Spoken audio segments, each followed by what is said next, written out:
Welcome back to Science and Slumber.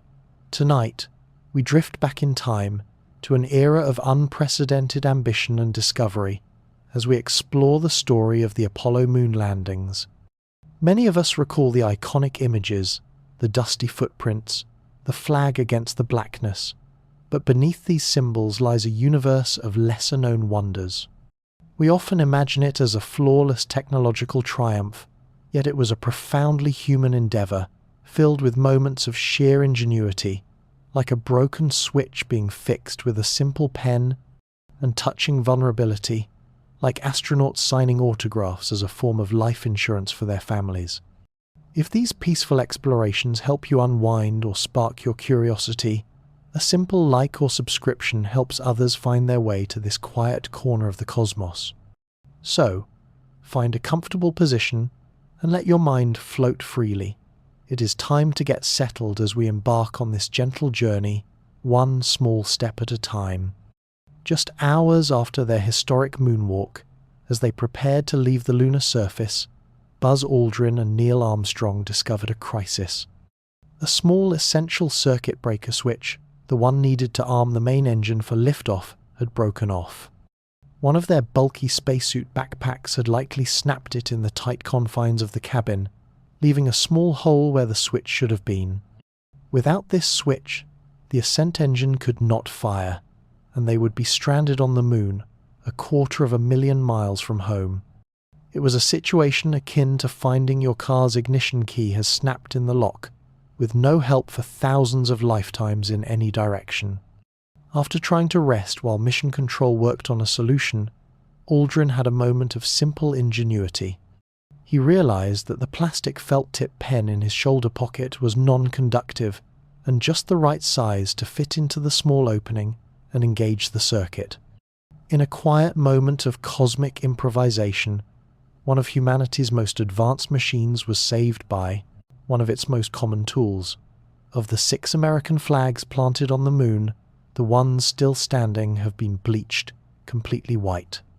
For over 50 years, these symbols of human achievement have stood in one of the most hostile environments imaginable, subject to the unrelenting fury of the Sunday.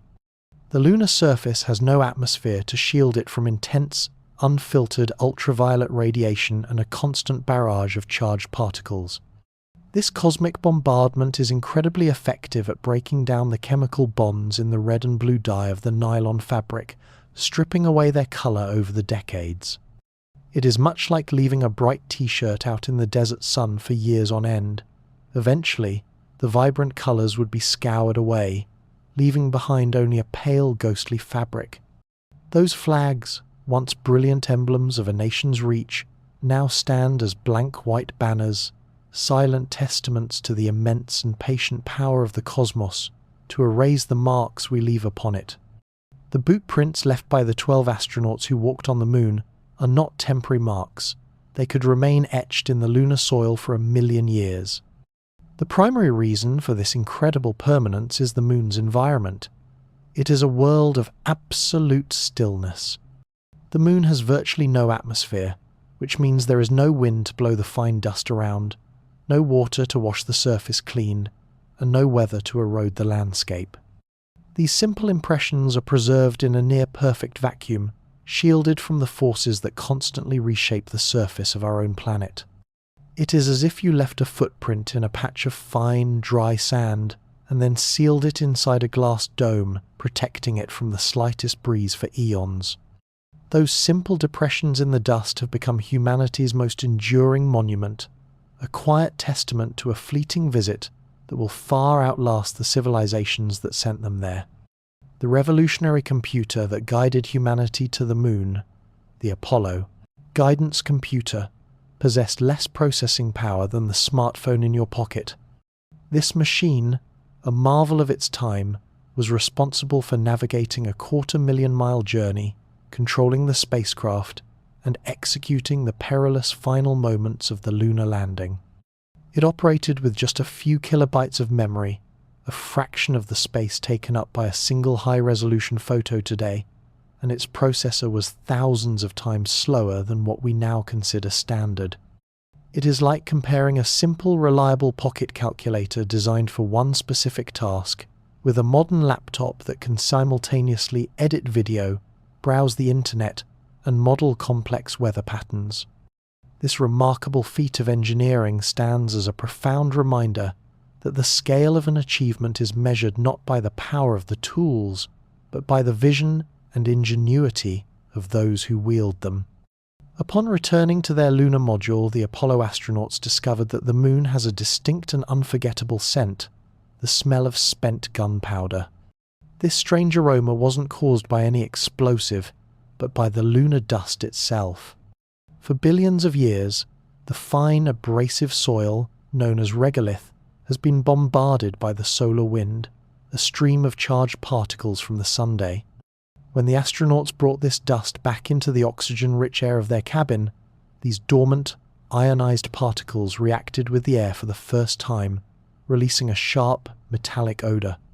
It was an experience akin to the sharp, tangy smell that fills the air after a lightning strike, or the faint, smoky aroma from a cold fireplace suddenly stirred. The scent was the moon's own unique chemistry, a primordial fragrance that had been waiting in a vacuum for eons, only to be awakened by the presence of a breathable atmosphere. This simple sensory detail transforms the moon from a silent, distant rock into a tangible place, a world with its own unique essence carried on a few grains of ancient dust. The crew of Apollo 11, on the verge of the most audacious journey in history, found themselves unable to secure a fundamental provision: life insurance. The risk of their mission was considered so astronomical, so far beyond any known human endeavour, that no insurance company would underwrite a policy for them. Faced with the very real possibility of not returning, Neil Armstrong, Buzz Aldrin, and Michael Collins devised a remarkably practical plan to provide for their families. In the weeks before launch, they sat together and signed hundreds of postal covers, special envelopes stamped with mission-related emblems.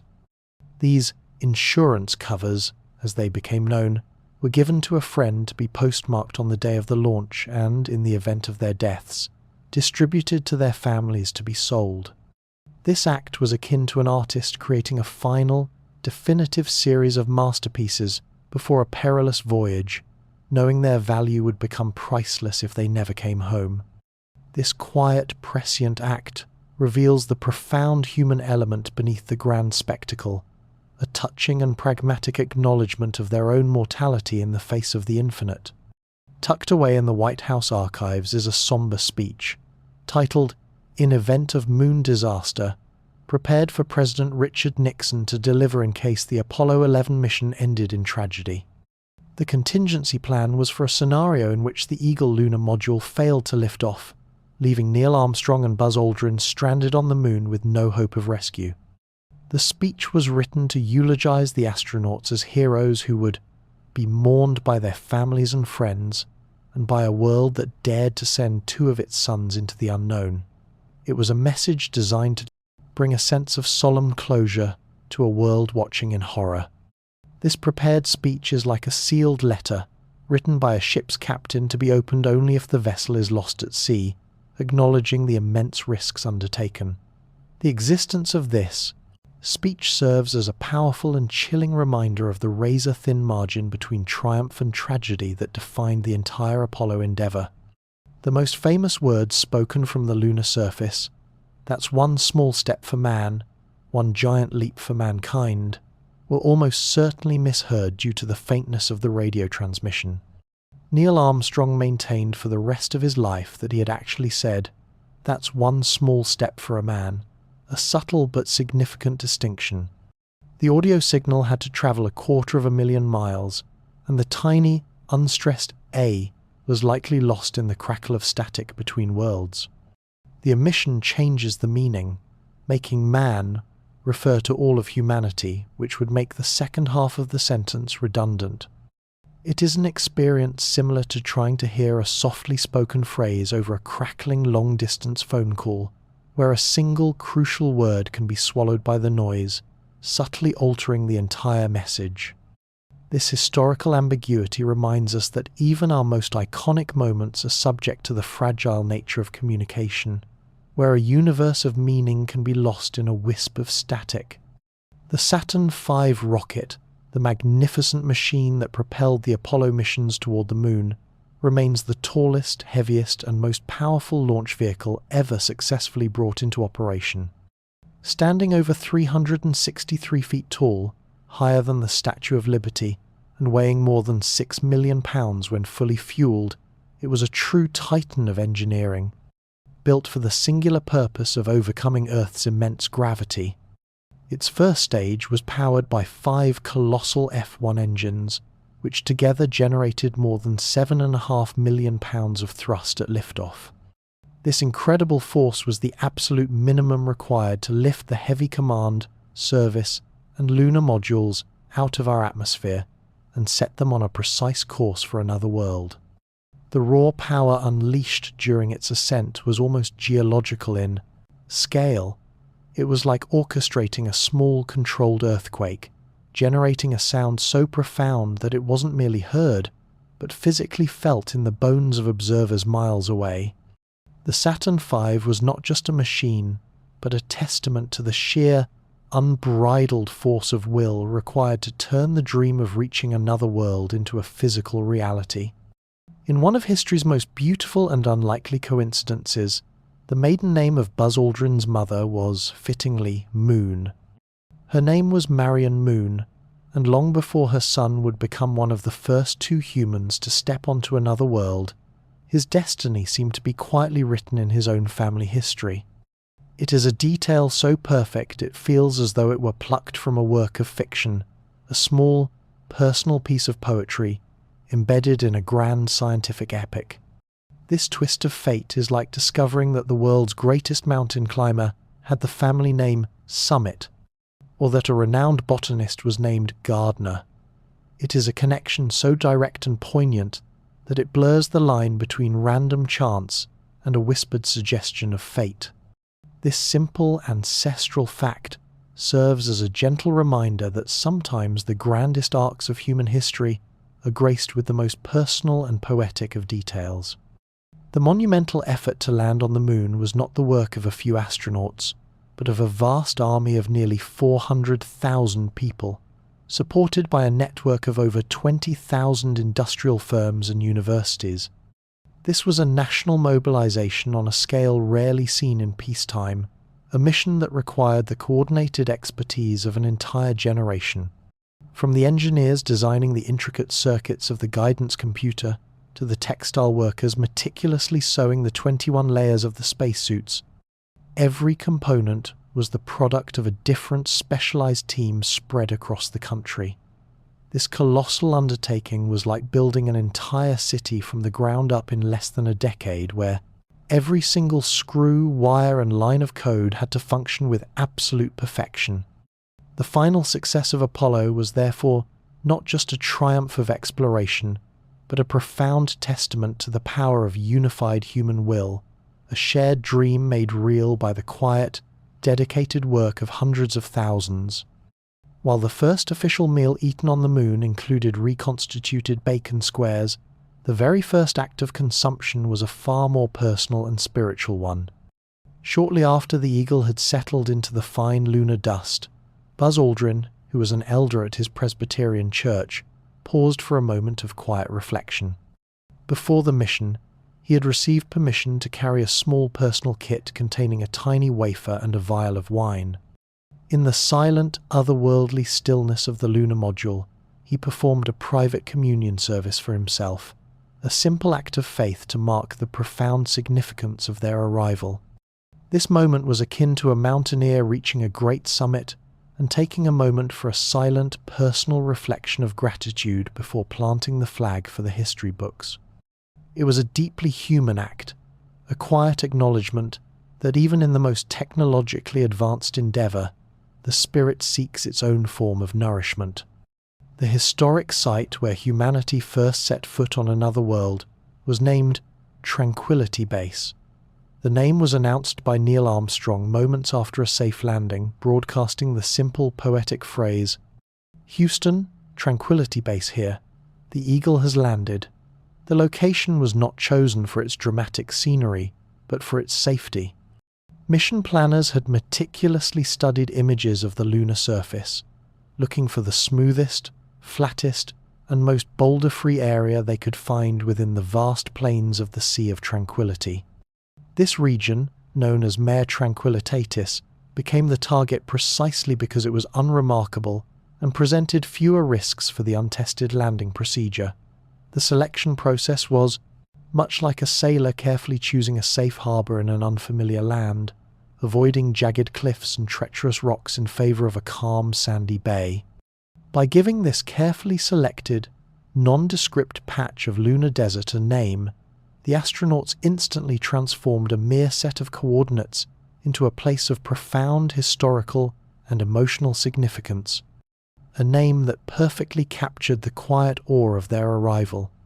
The monumental cost of the Apollo program, spanning from its ambitious beginning in 1960 to its triumphant conclusion in 1973, was approximately $25.4 billion. This figure, immense for its time, encompassed every facet of the lunar effort, from the initial designs on a drafting board to the final splashdown in the Pacific Ocean. It paid for the groundbreaking research, the 10,000 companies that built the components, and the tireless work of the 400,000 individuals who dedicated their careers to this single goal.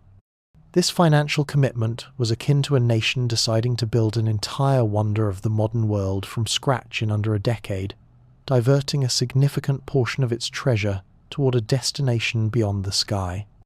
The price tag was not merely a line item in a budget, it was a powerful, tangible measure of the value a society placed on a dream, a declaration that reaching for another world was an endeavor worth any earthly cost.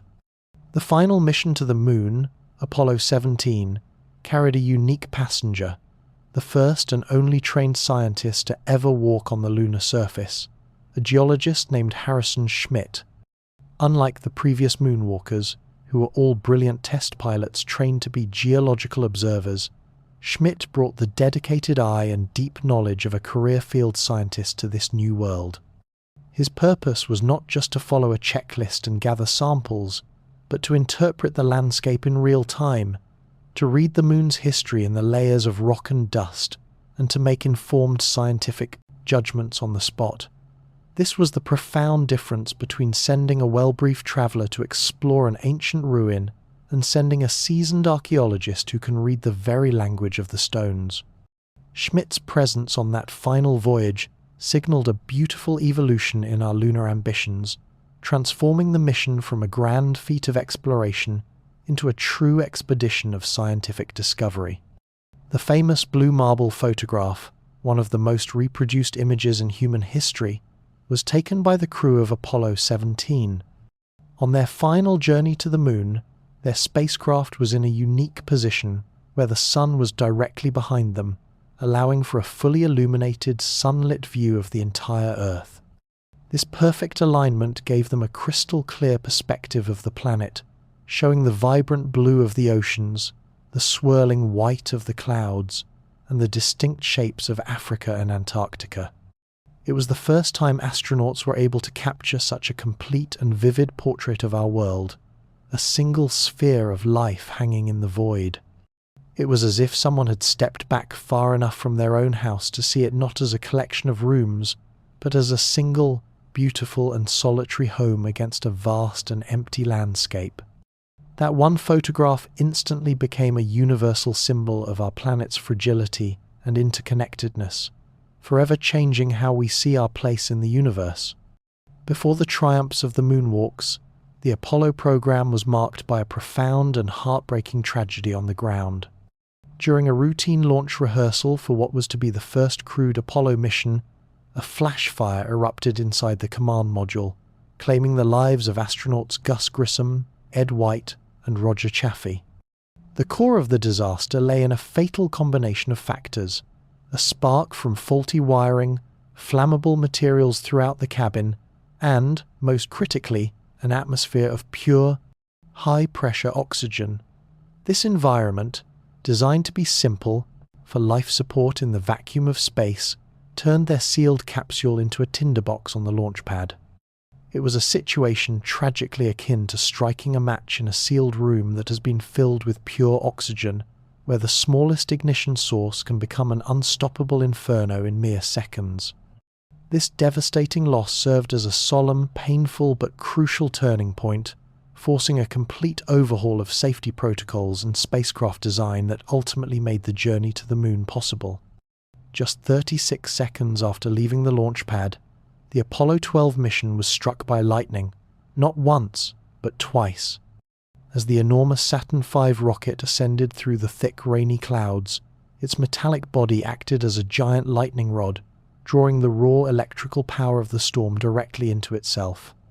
The massive surge of energy coursed through the spacecraft, causing a major power failure that scrambled nearly all of the instruments in the command module and triggered a chaotic cascade of alarm bells and warning lights. For a few terrifying moments, the crew and mission control were flying blind, their vital data links severed. It was an event akin to a modern airliner having its entire cockpit navigation and communication systems instantly short-circuited by a massive power surge, leaving the pilots momentarily helpless in a storm. The mission's survival hinged on the quick thinking of a single flight controller on the ground, whose calm and obscure command restored the systems, proving that human memory and composure were the ultimate backup for even the most powerful machines. During the Apollo 14 mission, astronaut Alan Shepard added a touch of personal flair to lunar exploration by becoming the first person to play a sport on another world. He had secretly brought along the head of a 6-iron golf club, which he ingeniously attached to the handle of a lunar excavation tool. Standing in the fine grey dust, Shepard took a few one-handed swings, his bulky spacesuit making a full swing impossible. His first shot only skimmed the surface, but the second connected cleanly, sending the ball soaring through the black, airless sky.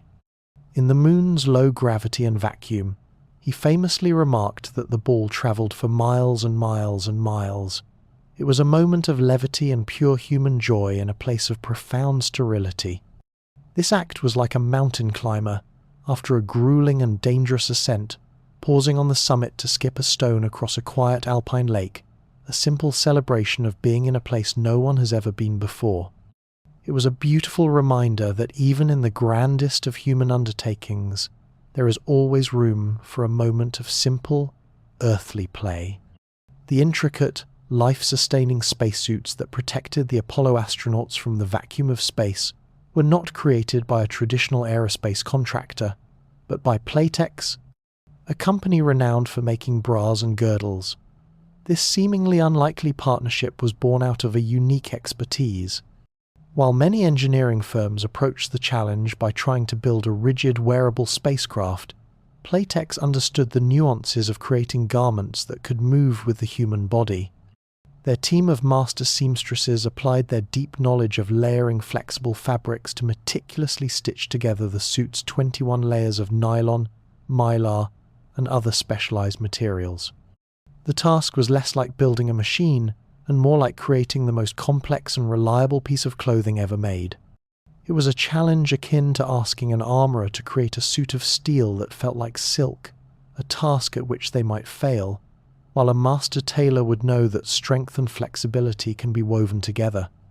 This humble origin of one of the most iconic pieces of technology ever created is a powerful reminder that sometimes the greatest leaps forward are made possible by simple, grounded expertise. To prepare their bodies for the disorienting, a sensation of floating in space, the Apollo astronauts underwent crucial training in a specially modified aircraft, aptly nicknamed the Vomit Comet. This airplane, a large cargo jet, would fly in a series of steep roller coaster-like arcs. As it climbed sharply and then nosed over into a controlled dive, everything and everyone inside would be in a state of freefall, creating about 30 seconds of true weightlessness before the plane had to pull up again. The experience is an amplified version of that brief, stomach-lifting moment of lightness you feel at the very crest of a steep hill on a roller coaster, but stretched out long enough to practice moving and working. This repetitive, physically demanding dance between gravity and freefall was a fundamental rite of passage, a necessary ordeal to teach the body the strange new language of an environment where there is no up and no down. The heat shield on the Apollo command module had to endure temperatures of nearly 5,000 degrees Fahrenheit during its fiery plunge back to Earth, a heat intense enough to vaporize most metals. This incredible thermal assault was generated not by simple friction, but by the immense compression of the atmosphere in front of the capsule as it slammed into it at over 25,000 miles per hour. The shield was designed to be sacrificial, made of a special epoxy resin that would systematically char, melt, and vaporize in a process called ablation. As each microscopic particle of the shield was stripped away, it carried a tremendous amount of heat with it, preventing that lethal energy from reaching the astronauts just a few feet away.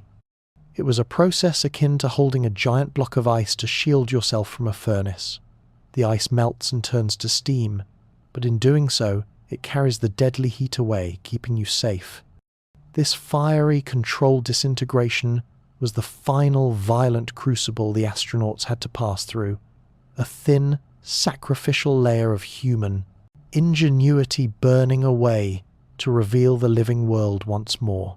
The first confirmation that humanity had safely arrived on the surface of the moon came in the form of 4 simple, clear words. "The Eagle has landed." This was the official message broadcast by Neil Armstrong from the lunar module, whose call sign was Eagle, to a silent and waiting mission control. The final moments of the descent had been filled with heart-stopping tension, as Armstrong took manual control to steer the craft away from a dangerous, boulder-strewn crater, all while fuel alarms warned that they had only seconds of power remaining. For what felt like an eternity, the world listened to the faint crackle of space until that calm, steady voice cut through the static.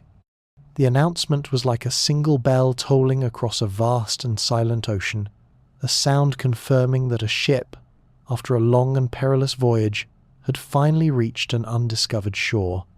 With that one simple phrase, a dream was made real, and a point of light in our night sky became a new destination for humankind. The quiet, beating heart of the Apollo 11 mission on the ground, the room in Houston where every decision was made, was staffed by engineers and flight controllers with an average age of just 28. These were the minds responsible for navigating the spacecraft, monitoring every system, and solving any crisis that arose on the 250,000-mile journey. The field of space exploration was so new that there were no seasoned experts or industry veterans to guide them. They were the first generation, inventing the very discipline they were practicing, often with nothing more than their intellect, their slide rules, and their absolute trust in one another. It was a situation akin to a modern technology startup, where a team of brilliant young innovators is tasked with creating something the world has never seen before, relying on boundless energy and fresh perspectives, because no instruction manual exists. The monumental achievement of reaching the moon was therefore guided not by the wisdom of age, but by the focused, unwavering audacity of youth. The walls of the lunar module, the delicate craft that descended to the moon's surface, were so astonishingly thin in some places that they could have been punctured by a sharp object. This incredible fragility was not a design flaw, but a brilliant feat of engineering born from a single relentless necessity to be as light as humanly possible. Every ounce of mass saved was an ounce that did not need to be launched from Earth or, more critically, lifted back off the moon's surface. The module was designed to fly only in the perfect vacuum of space, where there is no wind and no atmospheric pressure, so its structural integrity was needed only to contain the breathable air within. The craft was engineered much like an aluminum soda can, which feels incredibly flimsy, but can easily contain the pressure of the carbonation inside, using its own internal atmosphere for support.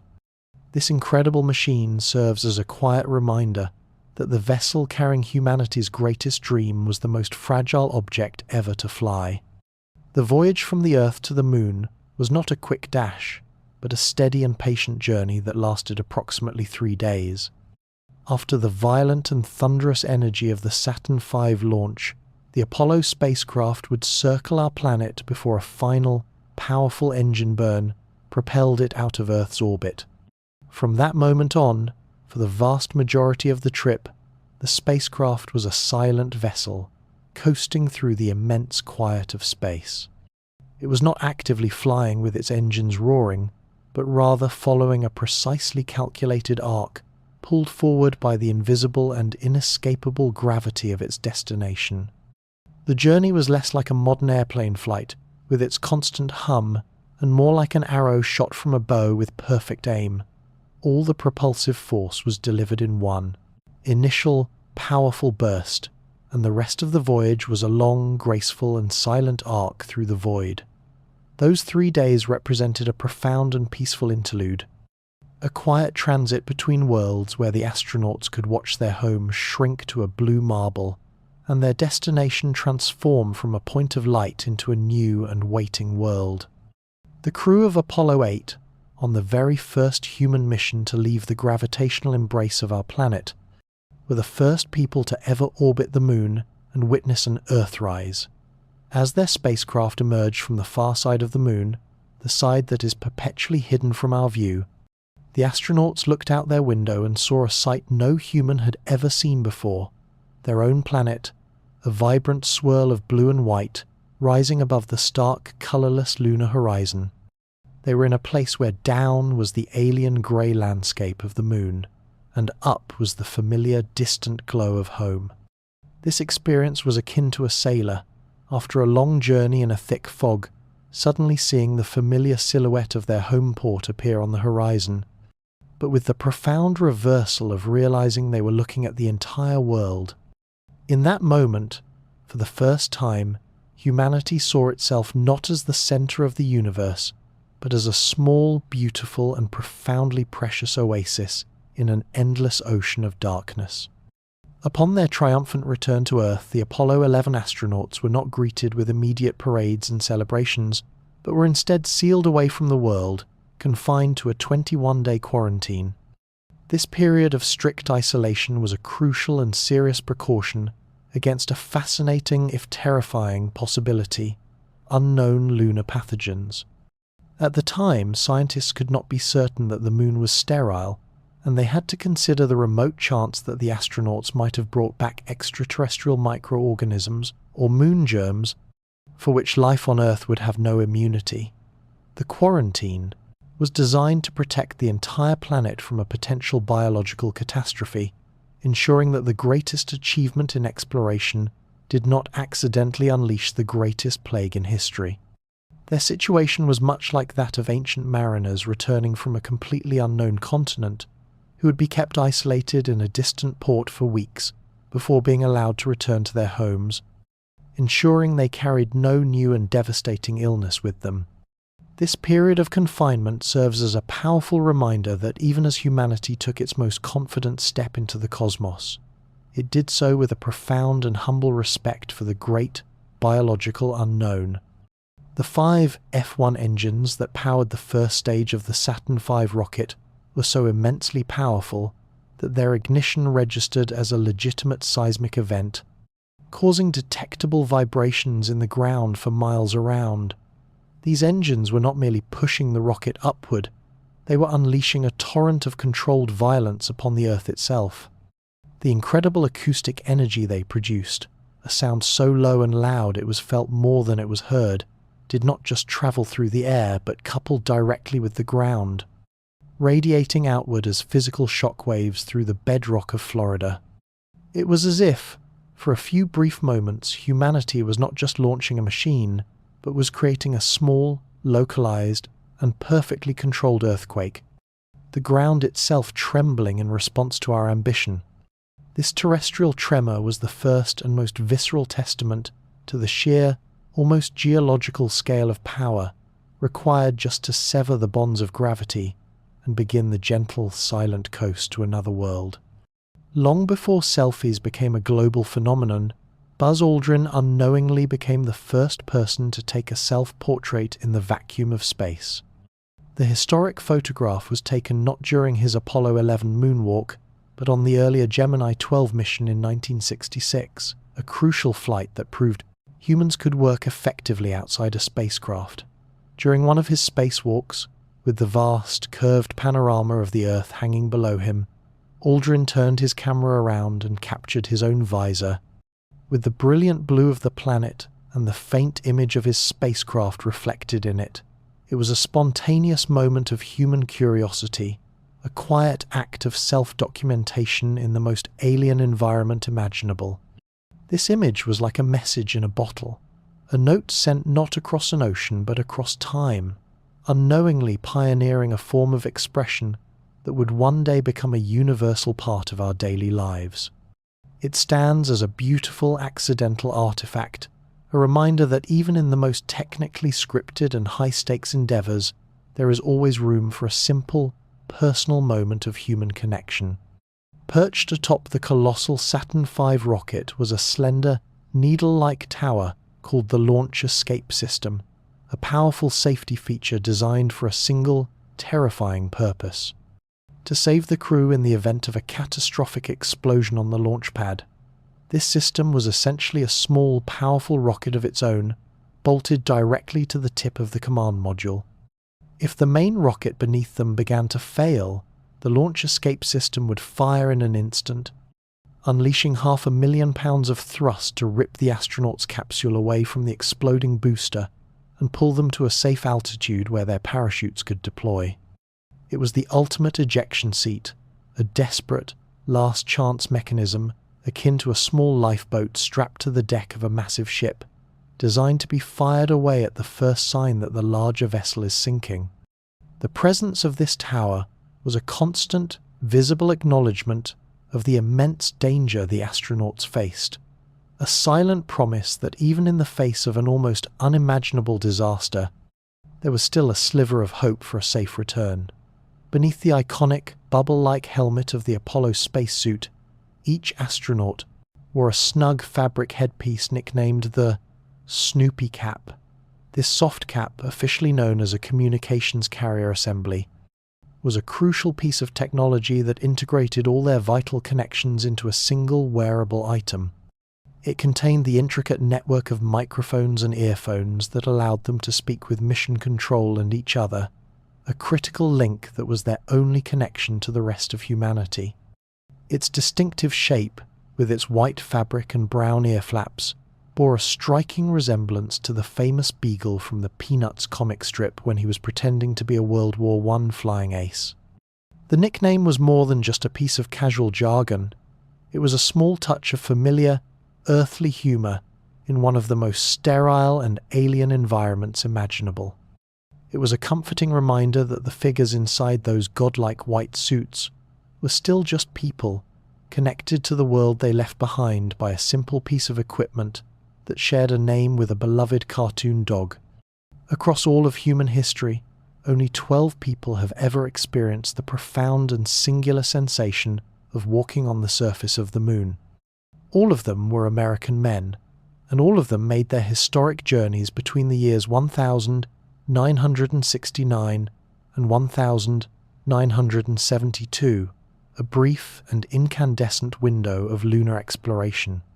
This small, exclusive group, often referred to as the Moonwalkers, represents a tiny fraction of the billions of humans who have ever lived, a fraternity defined by a shared experience that remains unique in the annals of our species.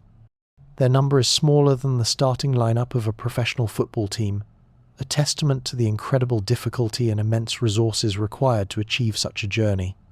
This fact creates a powerful sense of perspective, like realizing that the number of people who have stood on the summit of the world's highest mountain is vastly greater than those who have stood upon another world.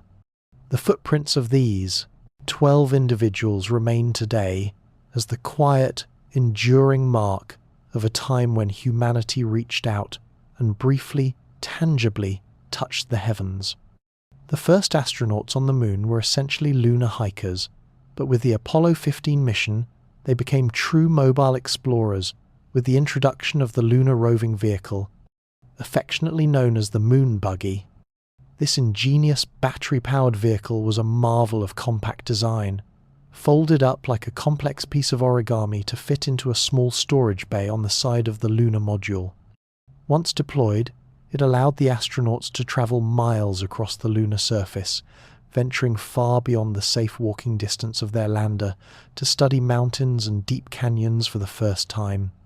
The rover fundamentally changed the nature of lunar exploration, turning short walking excursions into ambitious geological road trips. It was a transformation akin to giving the first explorers of a new continent a rugged, all-terrain vehicle after they had only been able to map the coastline on foot.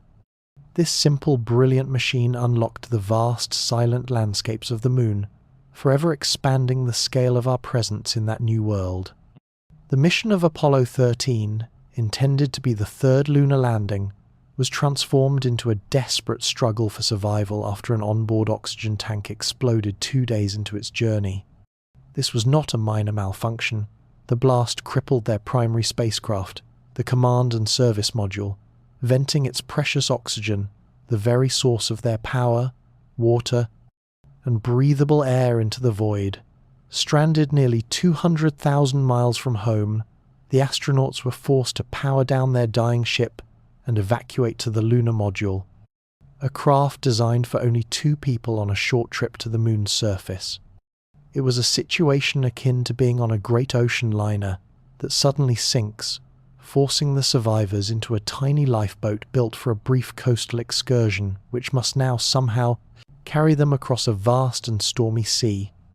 This harrowing journey, a masterclass in calm improvisation, stands as perhaps the program's most profound testament not to our ability to explore, but to our unyielding will to survive.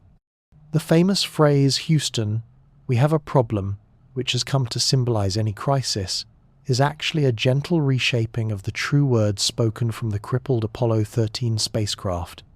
The first calm transmission from astronaut Jack Swigert was actually, "Okay, Houston, we've had a problem here," a statement of fact, not of panic. This was followed moments later by Commander Jim Lovell's steady confirmation, "Houston, we've had a problem," the slight change from have to had, and the addition of the word here grounds the event in a specific, immediate moment from the astronaut's perspective, rather than a broad declaration of a continuing crisis. The difference is subtle but profound, much like the distinction between a passenger shouting in alarm and a trained pilot calmly informing the co-pilot of a critical instrument failure. This small distinction in language speaks volumes about the incredible composure of the crew, whose first instinct, even in a moment of mortal danger, was not to alarm but to simply and clearly report.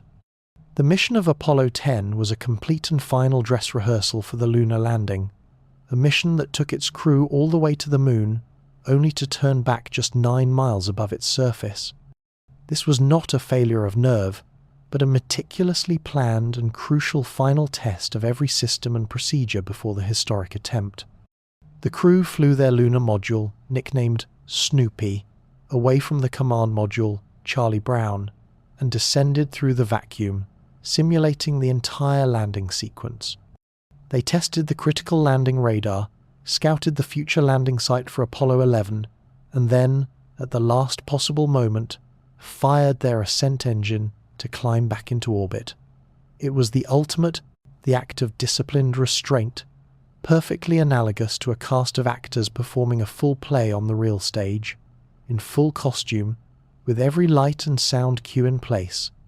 But to an empty theatre the night before the grand premiere, this mission, in its tantalizing proximity to the surface, was a testament to the patient, methodical resolve required for exploration, a final, crucial pause to ensure that the next time these steps were followed, they would lead to a footprint in the dust.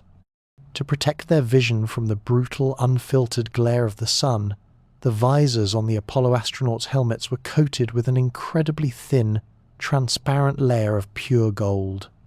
On the Moon, there is no atmosphere to scatter and absorb the sun's most dangerous rays, making direct sunlight a blinding and hazardous torrent of radiation. This microscopic layer of gold, just a few molecules thick, served as a perfect filter, reflecting away the harmful infrared and ultraviolet light while still allowing the astronauts to see clearly through it, their vision tinted with a gentle golden hue. This technology functions much like the reflective coating on the windows of a modern skyscraper, which helps keep the building cool by bouncing solar heat back into the environment, all without obscuring the view from inside. And so, this shimmering precious metal, a timeless symbol of wealth and beauty on Earth, was transformed in the vacuum of space into a critical instrument of survival, a delicate shield of pure function between the human eye and the raw power of a star. The iconic cone shape of the Apollo Command Module was not a revolutionary new design, but rather a direct and thoughtful evolution of the spacecraft that came before it.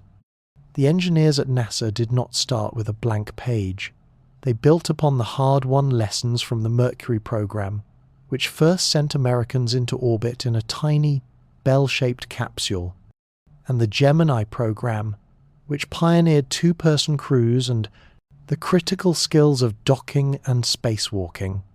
Each successive program added layers of complexity and capability to a foundational design that had already proven it could safely withstand the violent heat of returning to Earth. The process was much like an artist creating a masterpiece, starting with a simple, foundational charcoal sketch, the Mercury capsule then adding more detail and complexity with a more refined drawing, the Gemini spacecraft, before finally applying the rich layers of color and texture to create the final, magnificent painting that was the Apollo Command Module. This careful, step-by-step progression reveals that the giant leap to the moon was not a single miraculous jump, but the final, confident step on a long and carefully laid path. Over the course of the 6 Apollo landings, the astronauts returned to Earth with a celestial treasure, a total of 842 pounds of lunar rocks, dust, and soil. This was no random collection of souvenirs. It was the primary scientific purpose of their later missions, a carefully planned geological harvest from another world. The astronauts, trained in the basics of geology, became prospectors in the void, carefully selecting specific samples that they believed would tell a story, from ancient crustal highlands rock to younger, volcanic basalt from the lunar seas. This precious cargo was much like bringing back the first handful of soil and stone from a newly discovered continent, with each grain holding the potential to rewrite every book we have ever read about its origins. These silent grey stones, carried across 250,000 miles of space, became the Rosetta Stone of our solar system, allowing us to read the 5-billion-year-old story of the moon's violent birth and quiet existence. As Eugene Cernan, the last human to stand on the moon, prepared to climb the ladder of the lunar module for the final time, he performed a simple private act. He knelt in the fine grey dust and carefully traced 3 letters, TDC. These were the initials of his young daughter, Teresa Dawn Cernan, a quiet, personal message left at the farthest reaches of human exploration. He knew that his official last words would belong to history, but this final, silent action was for her alone, a way of leaving a piece of his heart on that silent, desolate world. The gesture was as timeless and deeply human as a parent carving their child's name into the smooth bark of a tree in their family's oldest garden, a mark of love meant to last. And because the moon is a world without wind or rain, that simple, loving inscription may remain undisturbed for hundreds of thousands of years, a father's quiet message to his daughter, resting in the eternal stillness of another world. The memory for the Apollo guidance computer, the digital brain of the spacecraft, was not made of silicon chips, but was painstakingly woven by hand, primarily by female textile workers. This remarkable form of storage, known as core rope memory, was a type of permanent, unchangeable software, chosen for its absolute reliability in the harsh environment of space. To program it, copper wires were meticulously threaded through or around tiny, ring-shaped magnetic cores. A wire passing through a ring represented a digital one, while a wire bypassing it represented a 0, physically embedding the computer's instructions into its very structure. This intricate process was often called LOL memory for little old ladies, a nod to the skilled women from textile factories who assembled it. The entire system was like a complex digital tapestry, where the very pattern of the weave contained the flight plan, the landing sequences, and every command needed to navigate the vast emptiness of space. And so, humanity's journey to another world was guided not by fleeting electronic charges, but by a permanent physical fabric of knowledge, stitched into existence by the patient and precise work of the hands. Among the scientific instruments the Apollo astronauts left behind are special mirrors called laser retroreflectors, and they remain one of the program's most enduring and active legacies. These are not simple flat mirrors, but arrays of corner cube prisms, a special design that ensures any light hitting them is reflected directly back along the exact path it came from. From powerful observatories on Earth, scientists fire concentrated laser pulses at these small targets. By precisely timing the incredibly brief round trip of these photons to a journey that takes about 2.5 seconds, they can measure the distance between our two worlds with an astonishing precision down to a matter of millimeters. The principle is much like the small, unassuming reflectors on a bicycle pedal, which seem to glow brightly by sending a car's headlight beam straight back to the driver's eyes. This ongoing cosmic conversation, a silent echo of laser light between worlds, has revealed that the moon is slowly drifting away from us each year, a quiet and constant reminder of the ever-changing dance of the cosmos. While 2 men became the first to walk on another world, a third, Michael Collins, became for a time the most isolated human being in the universe. As the pilot of the Apollo 11 command module, his vital task was to remain in orbit, a solitary shepherd watching over the fragile lander on the surface below. For 48 minutes of every 2-hour orbit, his spacecraft, Columbia, would glide behind the far side of the moon, a celestial transit that completely severed all radio contact with Earth and every other human in existence. He was not just out of sight, he was in a zone of absolute silence, with the entire mass of the moon physically blocking him from the rest of humanity. His solitude was like that of an ancient mariner, the first to sail his ship behind a newly discovered continent, losing sight of not just his home port, but of the entire known world. Yet, in his writings, Collins described this period not with a sense of terrifying loneliness, but with feelings of profound peace and satisfaction, a quiet confidence in the mission that transformed the loneliest moment in history into an experience of tranquil, absolute focus. The grainy, black-and-white television broadcast of the first moonwalk was not a niche event. It was a global phenomenon watched by an estimated 650 million people. In an era long before the internet or global satellite networks were commonplace, this was a staggering portion of the world's population, all turning their attention to a single, ghostly image being sent across 250,000 miles of space.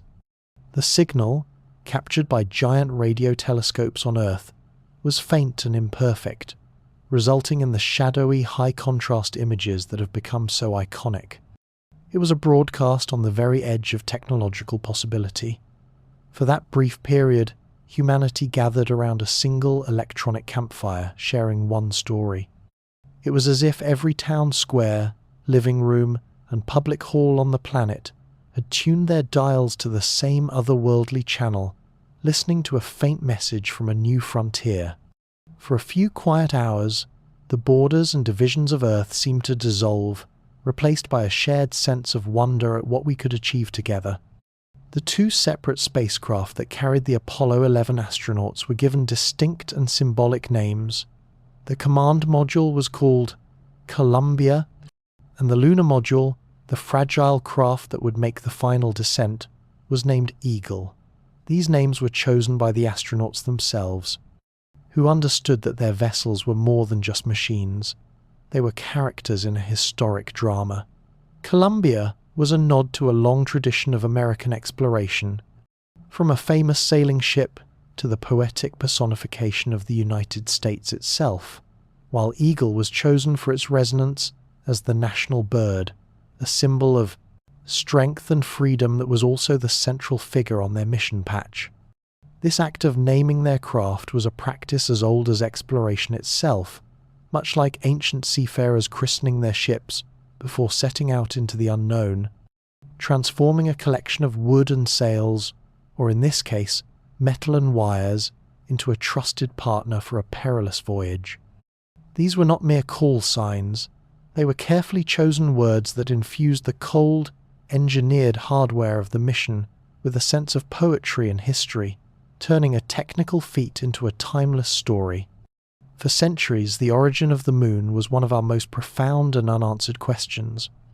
The celestial treasure returned by the Apollo missions, the moon rocks themselves, held the final clue, confirming a dramatic and violent theory known as the giant impact hypothesis. This idea proposes that in the chaotic early days of our solar system, a young molten Earth collided with another protoplanet, an object roughly the size of Mars. The impact was an event of almost unimaginable scale, an oblique blow that vaporized the incoming body and blasted a tremendous amount of Earth's own outer layers into space. This superheated cloud of rock and debris then entered orbit, eventually coalescing under its own gravity to form the moon. The process is much like a cosmic blacksmith striking a piece of red-hot iron with a massive hammer. The primary form remains, but a shower of glowing sparks flies off, gathering together to create something entirely new, yet born of the original material. This discovery forever changed our relationship with our celestial neighbour, revealing that the moon is not a captured stranger, but is, in fact, bone of our bone, a silent, orbiting child of the Earth. The astronauts discovered that one of their most persistent and insidious adversaries on the moon was not the vacuum or the radiation, but the very ground they walked upon. The fine lunar dust, or regolith, was found to be incredibly abrasive and stubbornly adhesive, clinging to everything it touched. Unlike the rounded grains of sand on an earthly beach, which are smoothed by wind and water, lunar dust is composed of tiny, jagged shards of glass and rock, fractured by billions of years of micrometeorite impacts with no erosion to soften their edges.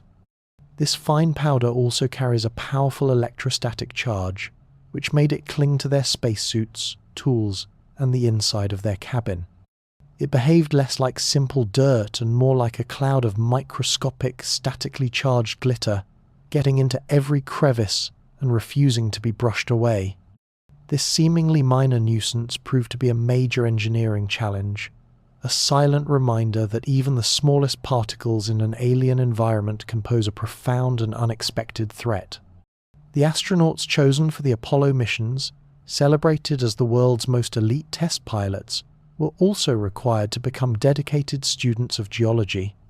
Their primary scientific objective was not merely to collect souvenirs, but to perform a sophisticated geological survey on another world, selecting the specific samples that held the deepest secrets of the moon's origin and history.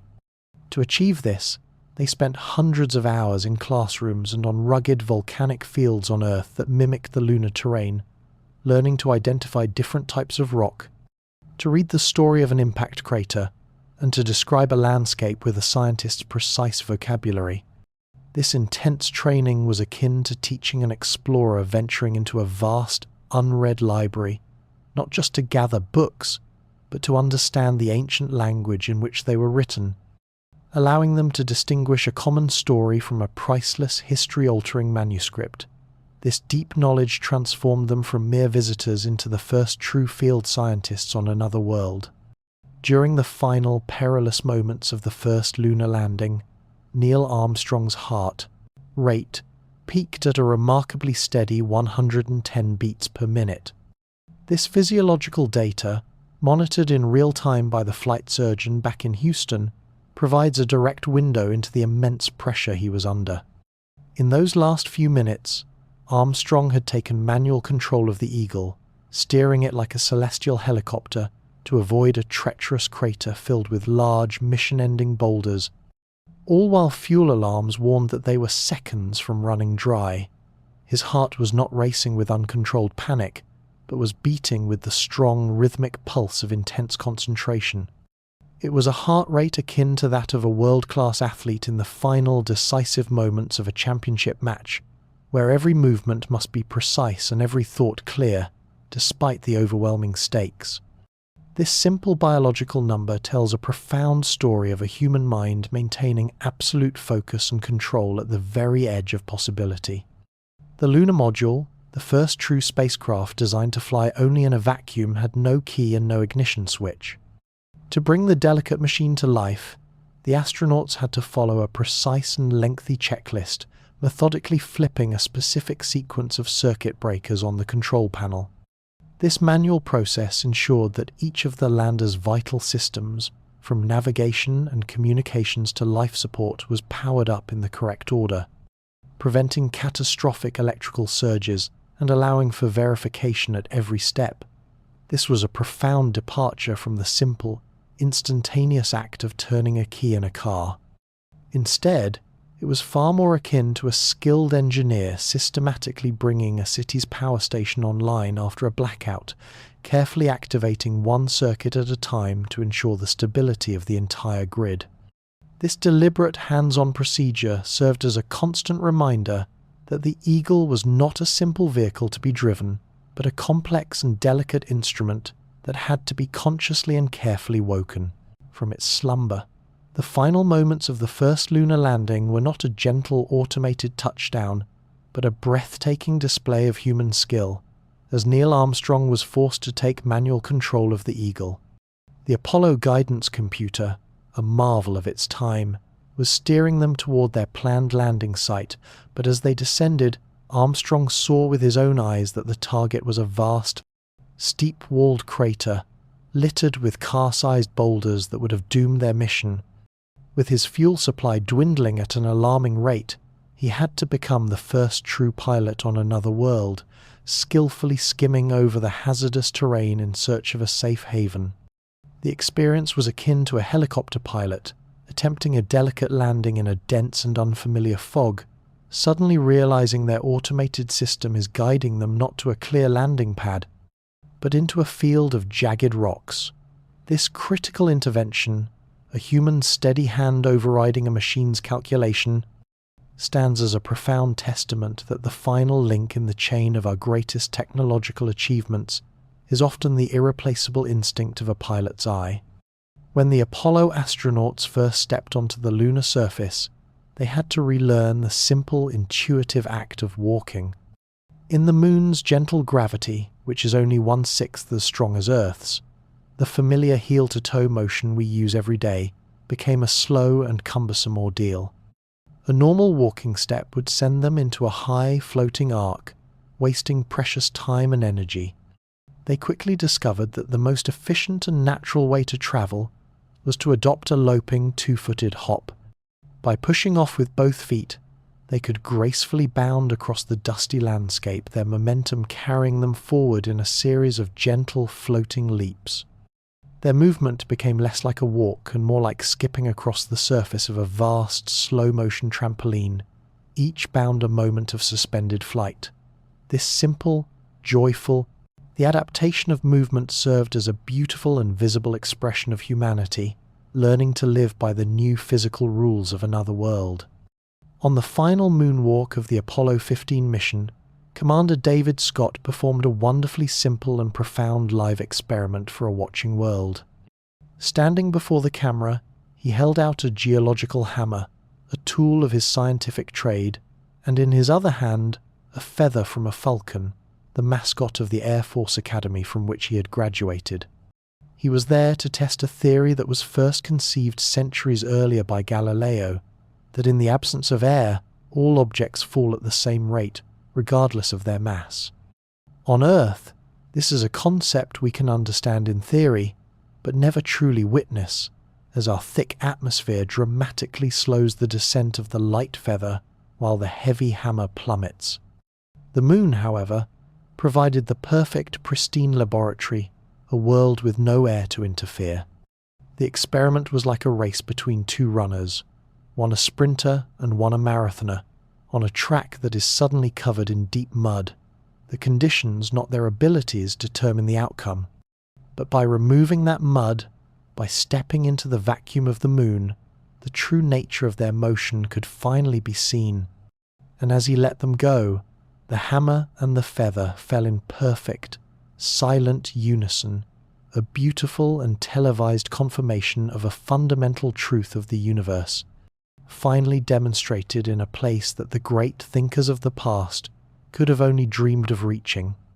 The immense undertaking of the Apollo program was set into motion not by an engineer's blueprint, but by a president's audacious challenge to the nation. In 1961, with the United States falling behind the Soviet Union in the early stages of the space race, President John F.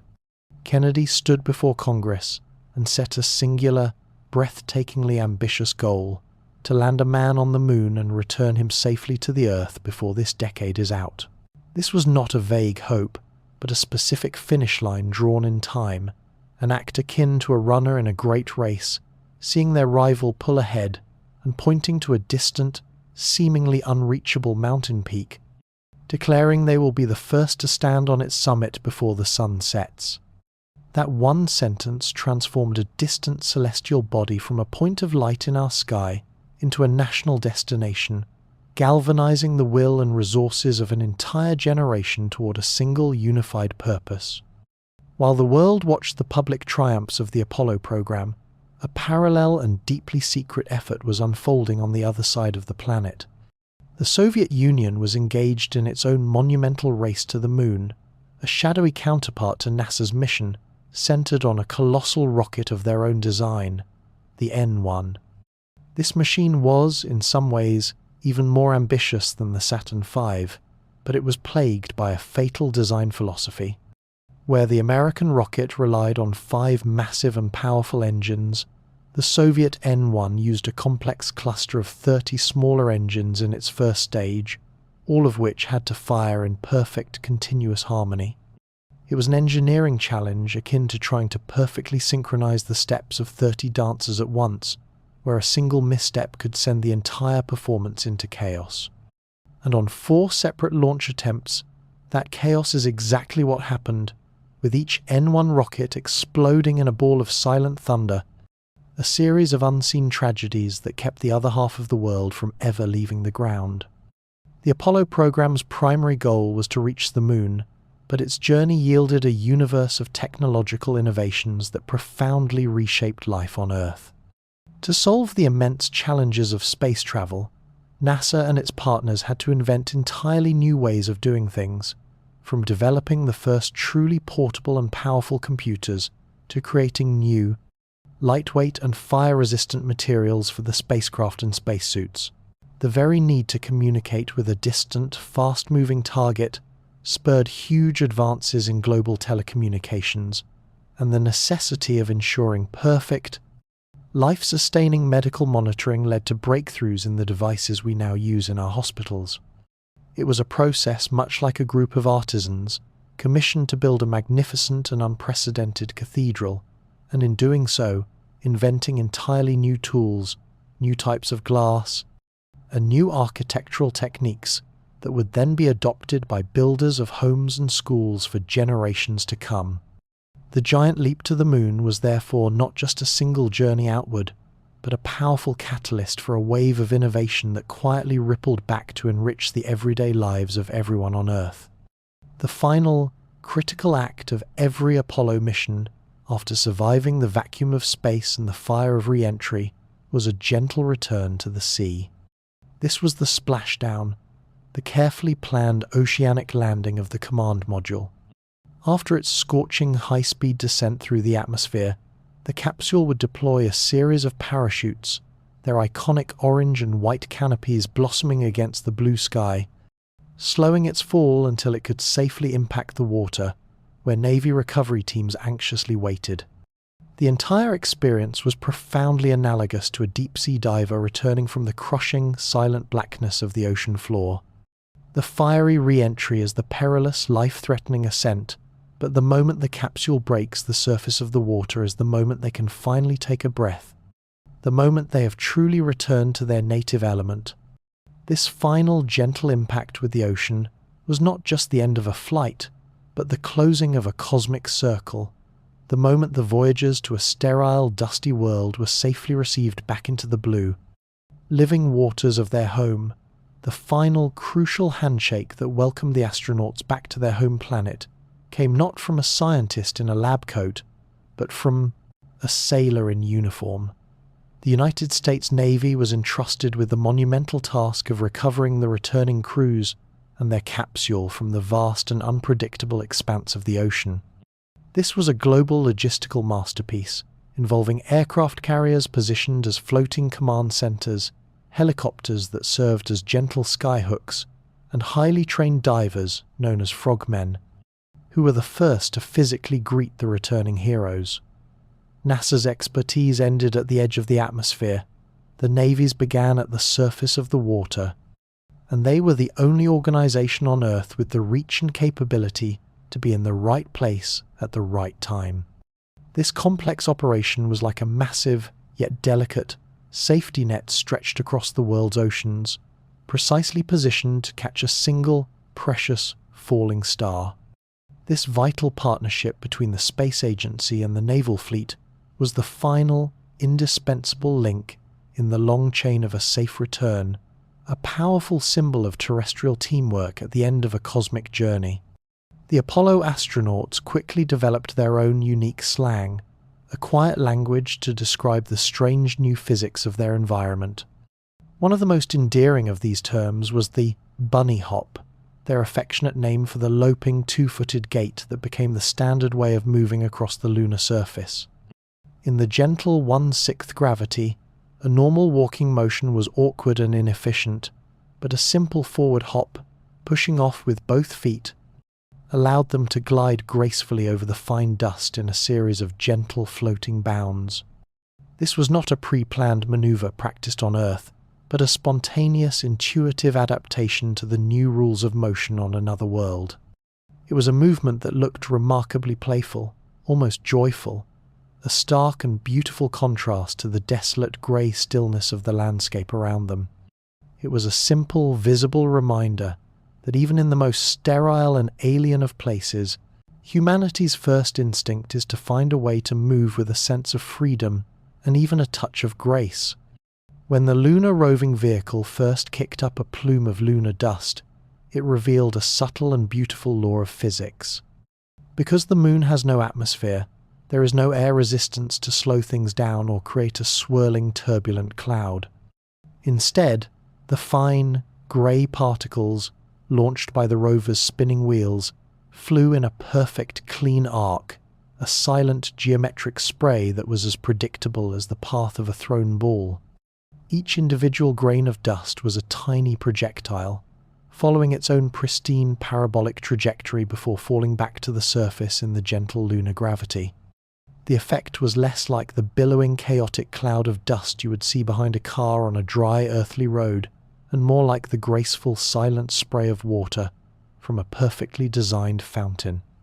This simple, elegant motion was a constant and beautiful visual reminder that the astronauts were truly in another world, a place where even the most mundane events, like kicking up a little dust, followed a different and more perfect set of rules. Tucked away inside the personal kit of Apollo 14 astronaut Stuart Roosa was a small canister of several hundred tree seeds, which would later become the first living things to be germinated after a journey to the moon. Roosa, who had a past life as a Forest Service smoke jumper, had chosen to carry these seeds as a personal tribute and as part of a joint scientific experiment. The goal was to see what effect, if any, a journey through the vacuum of space and the unfiltered radiation of the cosmos would have on their future growth.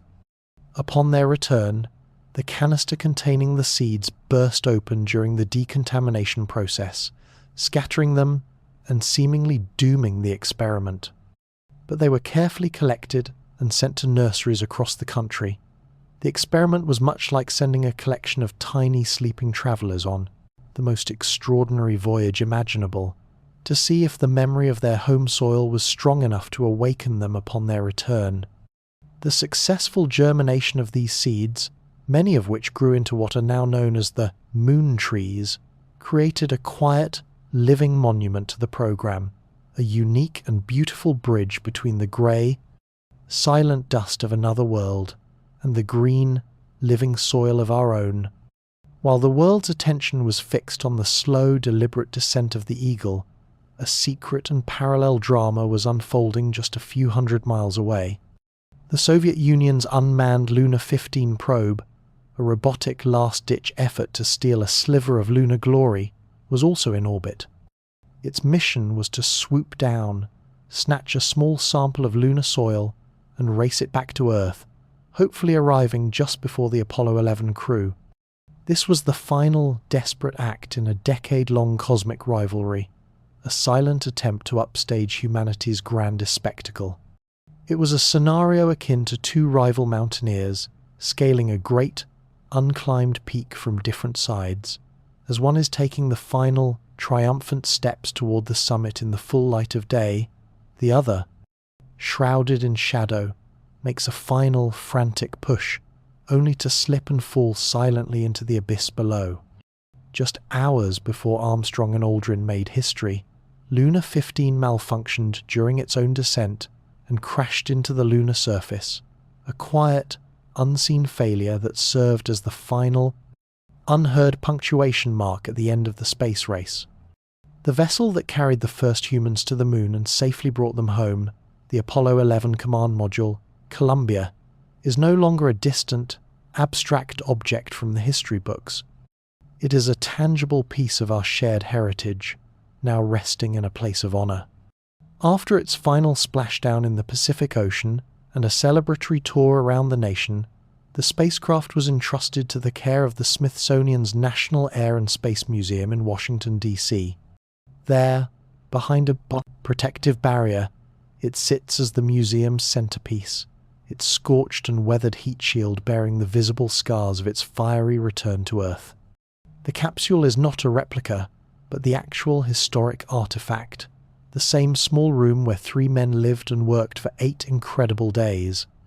Its presence is much like that of an ancient, revered sailing ship that was the first to cross a vast, unknown ocean, now carefully preserved in a grand hall, allowing future generations to stand in quiet awe and imagine the courage of the souls it once carried into the great unknown. The food consumed by the Apollo astronauts was a far cry from a home-cooked meal, a menu of necessity designed for the unique and challenging environment of space. The vast majority of their food was freeze-dried, a process that removes nearly all the water from the ingredients, making them incredibly lightweight and resistant to spoilage. To prepare a meal, the astronauts would use a special water gun to inject a precise amount of hot or cold water into a plastic pouch, then knead it for a few minutes until the contents were rehydrated. The experience was more like a chemical experiment than a culinary one. It was a process akin to a desert traveller carrying a small, lightweight packet of compressed powder that, with the simple addition of a few drops of water from their canteen, could be transformed back into a sustaining, if not gourmet, meal. While their diet was carefully engineered for nutrition, its form was a constant reminder that they were in a place where even the most basic elements of life, like a simple fresh meal, were a distant memory of a world left far behind. Of all the complex and life-threatening challenges of space travel, one of the most notoriously difficult and unpleasant for the Apollo astronauts was a profoundly mundane one: waste management. The spacecraft system for collecting and storing human waste was a marvel of necessary engineering, but it was notoriously difficult to use correctly in the zero-gravity environment. The process was a far cry from the simple, terrestrial convenience of a flushing toilet. It was a time-consuming and delicate procedure, requiring adhesive bags and a careful, multi-step process to ensure that nothing escaped into the cabin's weightless environment. The astronauts themselves often spoke of it as the most undignified and dreaded part of their daily routine. It was a stark and humbling reminder that even as humanity was achieving its most sublime and godlike ambitions, reaching for the heavens and walking on another world, the crew was still bound by the simple, inescapable, and often inconvenient realities of the human body. A crucial and unsung hero of the Apollo program was the lunar module's descent engine, a major engineering innovation that was, unlike almost any other rocket engine of its time, fully throttleable. Most rockets operate on a simple all-or-nothing principle. They are either firing at full power or they are off. But to land on the moon, the astronauts needed to slow down from thousands of miles per hour to a gentle, controlled hover before a final, soft touchdown. This required an engine that could be precisely adjusted in real time, its power dialed up or down by the astronaut's command. The difference was akin to having a car with a sensitive accelerator pedal that allows you to gently ease into a tight parking space, rather than one with only a single on-off switch for full speed. This single piece of technology transformed the final, terrifying moments of descent from an uncontrolled fall into a delicate act of piloting, giving a human the fine control needed to truly fly on another world. In a charming intersection of pop culture and high technology, the beloved Peanuts comic strip character Snoopy became an unofficial and cherished mascot for NASA's aerospace safety program. Charles M. Schulz, the creator of the comic, was a passionate supporter of the space program and gave NASA permission to use his famous Beagle's image. Snoopy, in his famous flying ace persona, adorned posters and stickers that reminded the nearly 500,000 aerospace workers of the critical importance of their mission and the lives that depended on their perfection.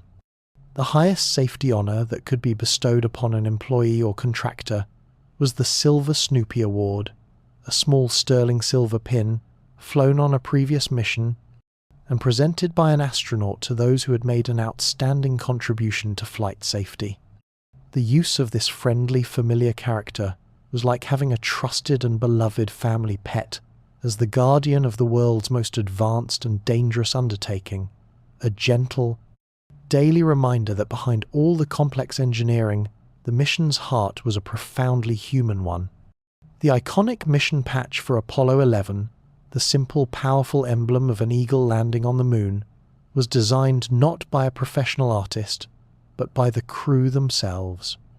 The astronauts wanted an image that would peacefully and clearly represent their mission, which was, in their own words, a mission for all mankind.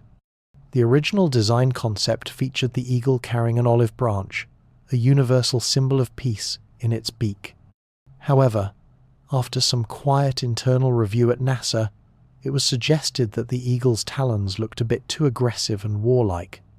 So, in a simple and thoughtful revision, the crew decided to move the olive branch from the eagle's beak to its talons, transforming a symbol of a predator into a gesture of a peaceful offering. The final design, which was worn on the chest of each astronaut, became a perfect silent ambassador for their journey. It was a visual poem, a simple image that spoke volumes about the quiet, peaceful intent behind humanity's first arrival on another world. The triumphant landing of Apollo 11 was not a gentle conclusion, but a decision made with only about 25 seconds of fuel left in the tank. During the final critical moments of descent, Neil Armstrong had taken manual control, extending the flight to pilot the Eagle past a hazardous crater littered with boulders. This crucial life-saving maneuver consumed precious fuel that had been carefully allocated for the landing and a potential last-second abort. As he searched for a safe place to touch down, a calm voice from Mission Control was in his ear, counting down the time remaining 60 seconds, then 30, a quiet but insistent reminder that they were approaching the point of no return. The situation was akin to a deep-sea diver nearing the ocean floor, watching the needle on their oxygen tank dip into the red, knowing that every moment spent searching for a safe spot to land is a moment borrowed from the critical supply needed for the journey home. This landing on the very last wisps of their fuel stands as a quiet, breathtaking monument to the calm skill that navigated the razor-thin margin between humanity's greatest achievement and its most distant failure. The very first words spoken from the surface of the moon were not the famous poetic phrase of Neil Armstrong, but a simple, technical confirmation from Buzz Aldrin. Contact light. This was a purely functional call-out, a pilot's brief and direct communication to his commander. Dangling from the legs of the lunar module were long, delicate probes, designed to be the first part of the spacecraft to touch the lunar surface. The moment one of these probes made contact with the ground, a small blue light would illuminate on the instrument panel inside the cabin, and it was this light that Aldrin was confirming he had seen. This was the pre-planned signal for Armstrong to immediately shut down the descent engine, ensuring the fragile craft wouldn't be damaged by the engine's blast at the moment of touchdown. The call was much like a co-pilot on a commercial airliner, quietly announcing minimums to the captain, a simple, technical term indicating that they have reached the lowest possible altitude for a safe landing. These two quiet, unpoetic words were the true historic signal that humanity's quarter-million-mile journey had finally, safely, and gently reached its end. During the Apollo missions, the families of the astronauts, particularly their wives, were not left to learn about critical mission milestones from television broadcasts along with the rest of the world.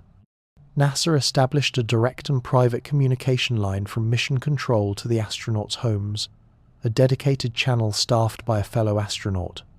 This was a profoundly human-centered protocol, designed to ensure that the people who were carrying the heaviest emotional burden on Earth were the first to know, in real time, whether a maneuver was a success or a failure.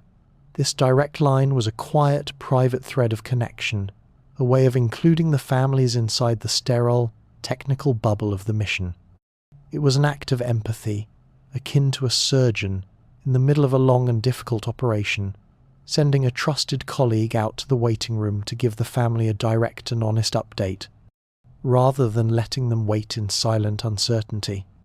This small, thoughtful detail reveals that even in the most public and high-stakes endeavour, NASA understood the profound importance of a quiet, personal, and human connection. The grand and mythic name for humanity's journey to the moon, Apollo, was not the product of a large committee, but was quietly chosen by a single NASA manager. In the program's earliest days, a manager named Abe Silverstein was searching for a name that could encapsulate the immense scale and dignity of the multi-billion-dollar undertaking. While looking through a mythology book at home one evening, his eyes fell upon the name of the Greek god Apollo. He felt it was a perfect fit, as Apollo was the god of light and the archer who could shoot his arrows with pinpoint accuracy, and most poetically, he was the deity who drove the golden chariot of the sun across the sky each day. The selection was much like the ancient tradition of a shipbuilder christening a great vessel before its maiden voyage, choosing a name that is not just a label, but a blessing, an invocation of the spirit they hope will guide it safely across the unknown. And so, a mission of pure science and engineering was given the soul of a myth, a name that forever linked the cold precision of rocketry with the ancient, human dream of riding a chariot to the heavens. To prepare for walking on the alien landscapes of the moon, the Apollo astronauts spent a significant portion of their training time exploring the otherworldly volcanic craters of Arizona and Hawaii. These specific locations were chosen because their stark, grey and boulder-strewn terrain provided a remarkably accurate terrestrial analogue for the lunar surface. Here, the astronauts were not just practicing their mobility in the bulky spacesuits, they were undergoing intensive hands-on geology training. With seasoned geologists as their guides, they learned to read the story of a landscape in the layers of rock, to identify different types of volcanic formations, and to select the most scientifically valuable samples. The experience was akin to a team of scholars preparing to study an ancient, undeciphered text by first immersing themselves in a library of similar, known languages, learning to recognize the patterns and grammar of a world written in stone. These earthly excursions into the ancient silent craters of our own planet were the final, crucial lessons that transformed elite test pilots into the first true field scientists of another world. The final, gentle return of the Apollo command module to the surface of the Earth was orchestrated by a trio of massive, iconic orange and white parachutes. After the spacecraft had been slowed from its hypersonic re-entry speed by the friction of the atmosphere, this carefully engineered parachute system was its final break. The sequence began with smaller drogue chutes, which stabilized the capsule and positioned it correctly, before the three enormous main parachutes were deployed. These canopies, with their distinctive alternating coloured panels, were not a stylistic choice. The pattern allowed engineers watching film of the descent to easily determine if the chutes had unfurled correctly and were not tangled. Their deployment was the final, crucial step, slowing the heavy capsule to a gentle splashdown speed of about 22 miles per hour. The entire sequence was like the final, graceful exhalation after the violent, fiery inhalation of re-entry, a carefully controlled sigh of relief from the sky. This image, of the three bright billowed canopies against the vast blue canvas of the sky, became the universal and triumphant symbol of a journey's safe conclusion. The sound produced by the launch of the Saturn V rocket was so profoundly intense that it transcended the normal human experience of hearing, becoming a raw, physical force of nature. For observers in the press building, located a full 3 miles away from the launch pad, the acoustic energy was powerful enough to cause the suspended ceiling tiles to vibrate loose and rain down upon the spectators. This was not just a loud noise. It was a concussion of sound waves, a torrent of low-frequency vibrations that the body felt in its very bones before the ears could even process the roar. The experience was less like listening to a machine and more like standing in the immediate vicinity of a volcanic eruption, where the air itself seems to tremble and the ground becomes a living thing. This visceral, physical impact of the launch served as the first and most immediate testament to the almost unimaginable scale of power that was being unleashed just to begin the gentle, silent journey to the heavens. Throughout their entire journey, from the thunderous launch to their quiet exploration of the moon, the Apollo astronauts were constantly wired with a suite of biomedical sensors that monitored their vital signs in real time. These small, unobtrusive devices, attached to their bodies, tracked their heart rate, body temperature, and respiration, transmitting this intimate biological data across 250,000 miles of space back to a dedicated flight surgeon in mission control. This was not a matter of simple curiosity. It was a critical safety measure, allowing the medical team on the ground to constantly assess the crew's physical condition and their response to the extreme stresses of space travel. The system was a form of long-distance medicine, a technological bridge that allowed a doctor on Earth to, in essence, listen to an astronaut's heartbeat on the moon. It was a quiet, constant conversation between the fragile human body and the concerned minds that had sent it on its extraordinary journey, a silent reassurance that even in the vast, empty wilderness of space, they were never truly alone. The lunar module, a machine of breathtaking complexity and the first true spacecraft, was often given a surprisingly humble and affectionate nickname by the astronauts who flew it, the Bug. This moniker was a nod to its strange and inelegant appearance. With its spindly insect-like landing legs, its thin gold foil-covered body, and its protruding antennae, it bore little resemblance to the sleek, aerodynamic rockets and capsules of science fiction.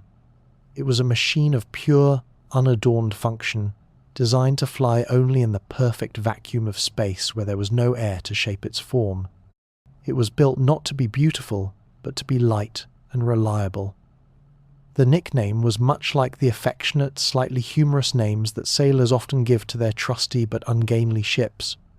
This simple earthly name for a celestial vehicle served as a quiet reminder that the vessel that carried humanity's grandest dreams was a fragile, awkward, and profoundly practical machine, a beautiful testament to function over form.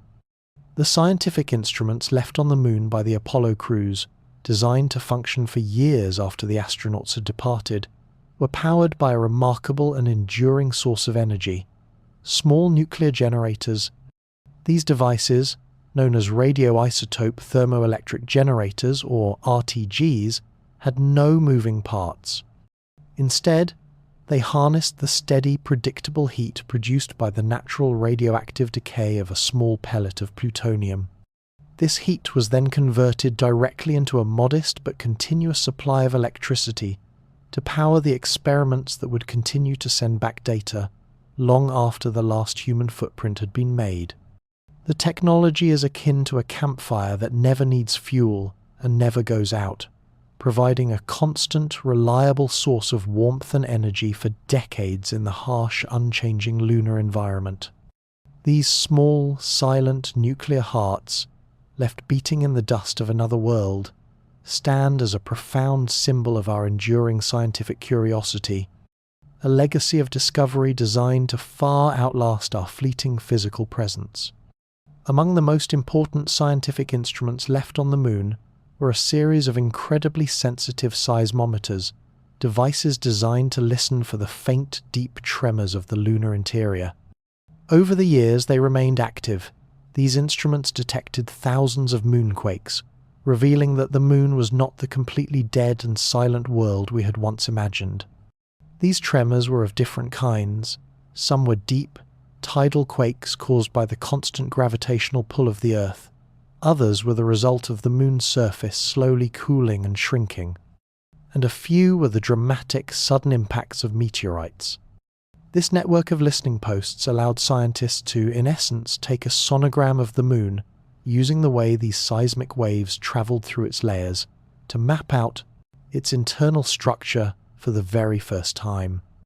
The experience was like a doctor placing a stethoscope on a patient's chest, not to listen for a heartbeat, but to understand the subtle creaks and groans of the deep, unseen structures within, a process that transformed our understanding of the moon from a simple solid rock into a complex and layered geological world.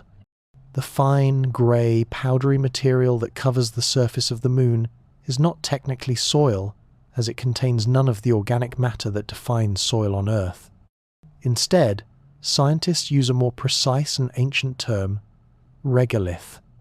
This word, derived from Greek roots meaning blanket of rock, refers to the layer of loose, fragmented, and unconsolidated rock and dust that sits on top of the solid bedrock of a celestial body.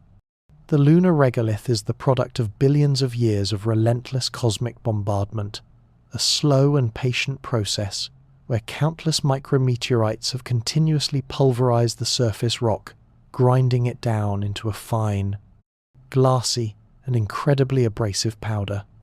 It is the celestial equivalent of the fine layer of dust that settles on a piece of furniture that has been left undisturbed in a quiet room for an immense period of time, except in this case, the room is the solar system, and the dust is the accumulated debris of eons.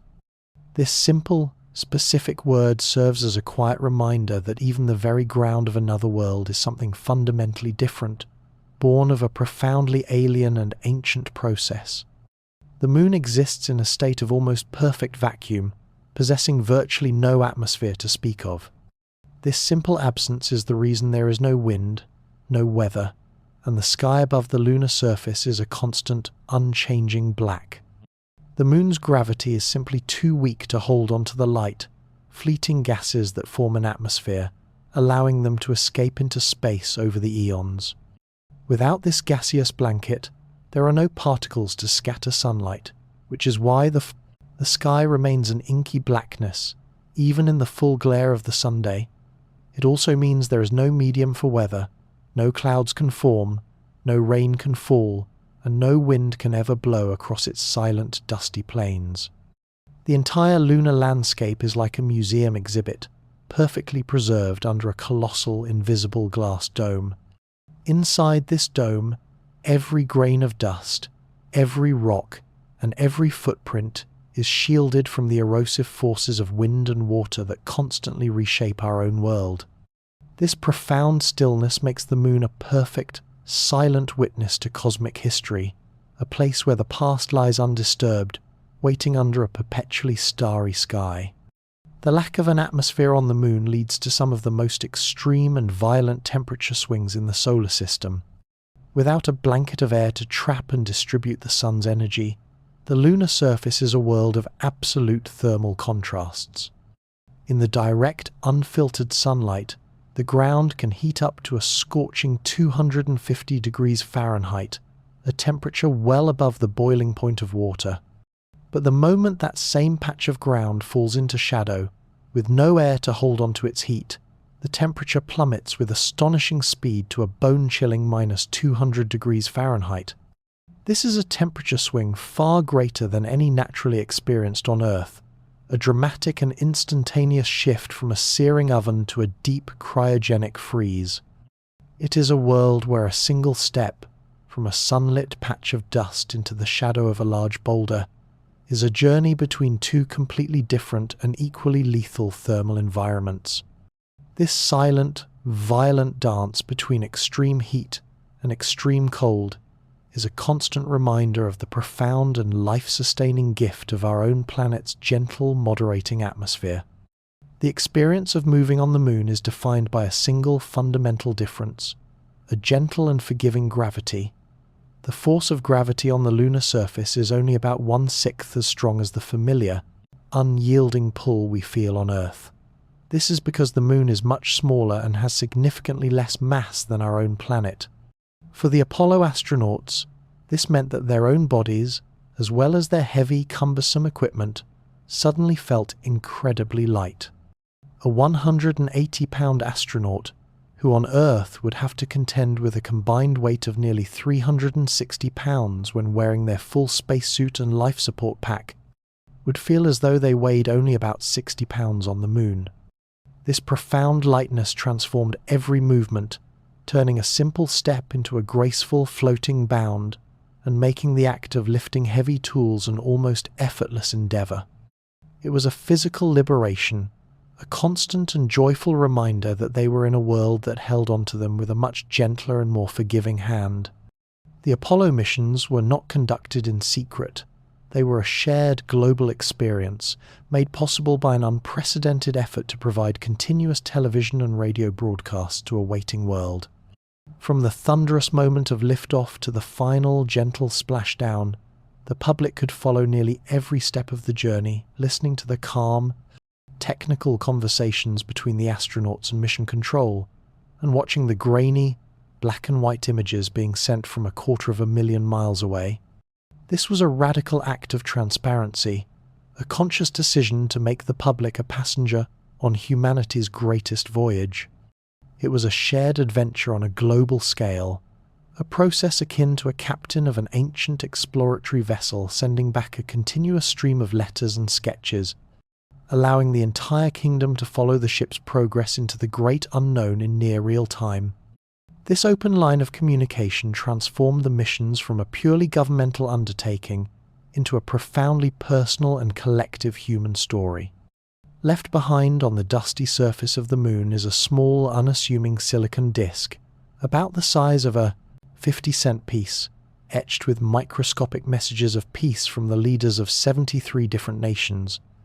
This goodwill disc was carried to the moon by the Apollo 11 crew and left at Tranquility Base as a symbolic gesture, a quiet testament to the mission's peaceful intent for all humankind. The messages, from presidents, kings, and prime ministers, express a shared hope for peace and a sense of wonder at this monumental human achievement. The disc itself is a remarkable piece of early microtechnology, its tiny inscriptions readable only with a powerful microscope. It is a celestial time capsule, a single silent object that carries the voices of a generation of world leaders. It is much like a modern digital memory card, filled with the hopeful messages of an entire planet left on the doorstep of a new and silent world, a quiet and enduring prayer for peace, resting in the eternal stillness of space. The devastating Apollo 1 fire, which claimed the lives of 3 astronauts, became a solemn and powerful catalyst for a complete overhaul of spacecraft safety. The exhaustive investigation into the tragedy revealed a series of critical design flaws that were systematically and meticulously corrected. The most significant changes were the redesign of the command module's hatch, transforming it from a complex multi-bolt system that took 90 seconds to open into a single motion, quick-release door. Just as critically, NASA abandoned the use of a pure high-pressure oxygen environment on the launch pad, replacing it with a safer, less flammable nitrogen-oxygen mix similar to the air we breathe. This was a process of learning born from the deepest tragedy, a transformation akin to the way the sinking of a great ocean liner can lead to a revolution in maritime safety, with new rules about lifeboats and hull integrity that save countless lives in the future. The immense sacrifice of the Apollo 1 crew was not in vain. It was a painful but profound lesson that was woven into the very fabric of the spacecraft that would ultimately carry humanity safely to the moon. Inside the weightless environment of the Apollo spacecraft, the simple, earthly concepts of up and down ceased to have any meaning. Without the constant pull of gravity to orient them, the astronauts existed in a state of continuous freefall, where any object not secured would simply float away in a random direction. To bring a sense of order to this disorienting new world, they relied on 2 simple yet ingenious technologies: Velcro and straps. Strips of Velcro were placed on nearly every surface, from the walls of the cabin to the astronauts' own suits, allowing them to anchor tools, checklists, and even themselves in a fixed position. A complex web of straps and tethers served as their celestial seatbelts, keeping them from drifting away from their workstations or bumping into sensitive controls while they slept. The entire cabin was like a 3-dimensional workspace, where the walls and ceiling were just as useful as the floor. This constant, conscious effort to secure every object was a fundamental part of life in orbit, a quiet, daily reminder that they were living in a world that refused to hold anything or anyone in its place. The Apollo Command Module, the astronauts' primary home for their 8-day journey, was not a dark and enclosed space, but was designed with 5 strategically placed windows that served as their only visual connection to the universe outside. 2 of these windows, called the forward-facing windows, were located at the main control station, allowing the crew to look forward during flight, and most critically, to perform the delicate docking maneuvers with the lunar module. 2 other windows were located on the side of the capsule, offering a wider, more panoramic view for observations of the Earth and the Moon. The final 5th window was a small circular portal in the main entry hatch. These were not large picture windows, but small, thick, and incredibly strong panes of fused silica, engineered to withstand the vacuum of space and the immense heat of re-entry. They were the spacecraft's eyes, transforming the astronauts from mere passengers, sealed inside a metal can, into true observers of the cosmos, able to witness the silent, breathtaking beauty of their journey with their own eyes. In the intensely rigorous screening process to select the Apollo astronauts, NASA employed a wide range of psychological and physiological tests to ensure they were choosing the most stable and resilient individuals on the planet. One of the more unusual and subtle of these assessments was the analysis of the candidates' handwriting. As part of their exhaustive evaluations, prospective astronauts were required to provide writing samples, which were then studied by psychologists and graphologists. The theory, though not a hard science, was that a person's handwriting could reveal underlying personality traits, such as their ability to handle stress, their attention to detail, and their emotional stability. It was a quiet, analog form of personality profiling, an attempt to read the subtle, subconscious signatures of a person's character in the loops and lines of their script. It was a process akin to a master craftsman carefully examining the grain of a piece of wood, looking for the subtle patterns that might indicate its strength and resilience before choosing it for the most critical part of a structure. This small, almost forgotten detail of the selection process is a quiet reminder that in the quest to find the perfect candidates for a journey into the sterile world of machines, NASA was still searching for the most subtle and deeply human qualities. The monumental task of building the Apollo spacecraft was a collaborative effort, a complex industrial ballet performed by two of America's aerospace giants. The primary vessel, the cone-shaped Command and Service Module, was constructed by North American Aviation.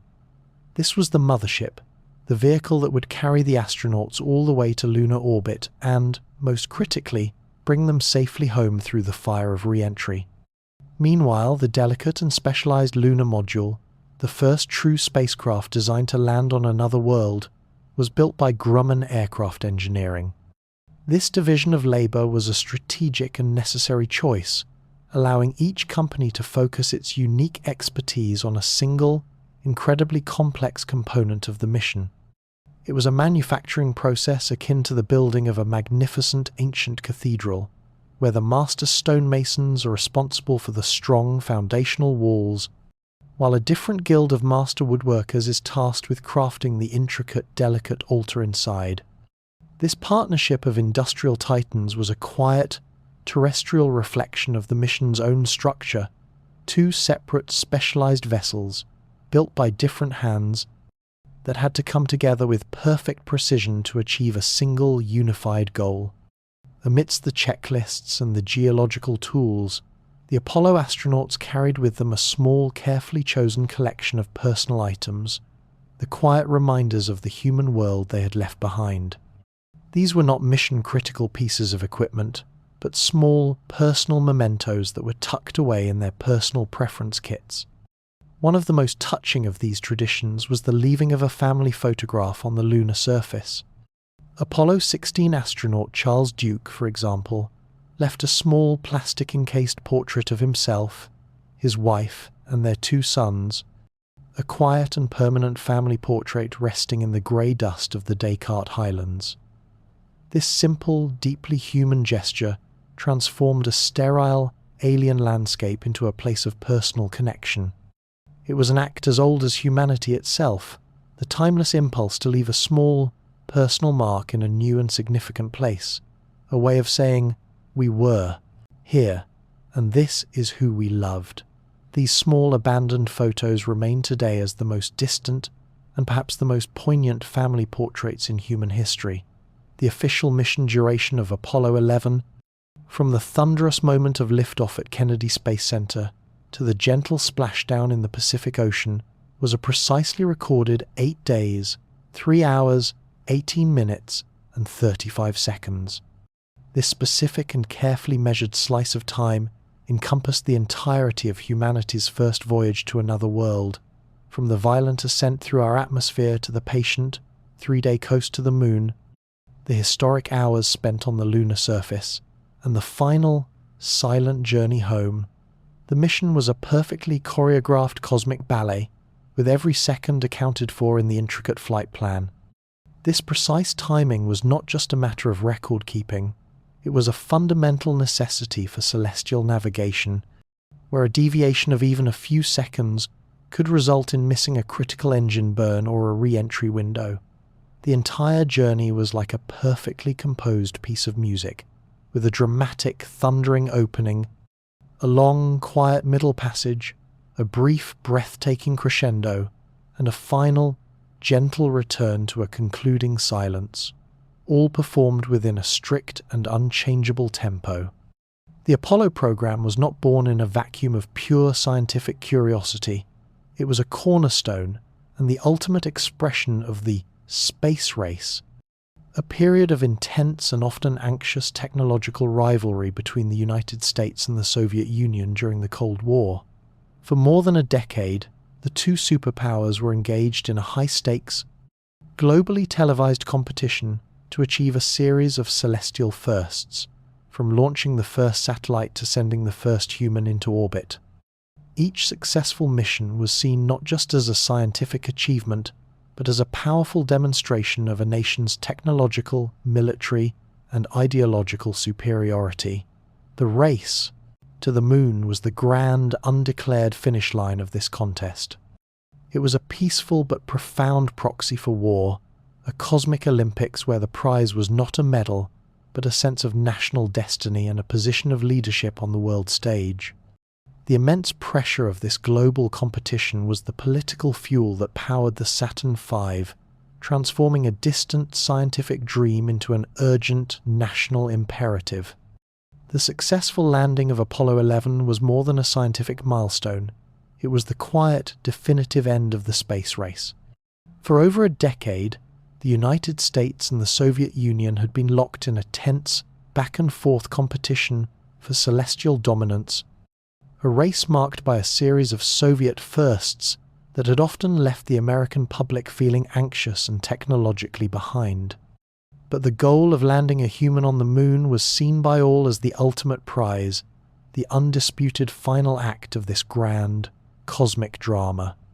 When Neil Armstrong's boot touched the fine lunar dust, it was a moment of such profound and undeniable achievement that it effectively rendered all previous milestones secondary. It was a gesture of such finality that there was no conceivable next move for the competition. It was akin to a long and closely contested game of chess, where one player, after a series of brilliant and patient moves, finally and decisively places the other in a checkmate from which there is no escape. The quiet, televised image of a human being walking on another world was the gentle, irrefutable move that brought the game to a peaceful and triumphant close. The legacy of the Apollo program extends far beyond the scientific data in textbooks. It fundamentally and permanently shifted humanity's perspective of itself.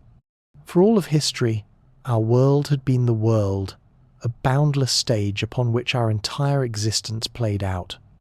But the images sent back from the Apollo missions, particularly the breathtaking Earthrise and the iconic blue marble photographs, gave us a completely new and transformative viewpoint.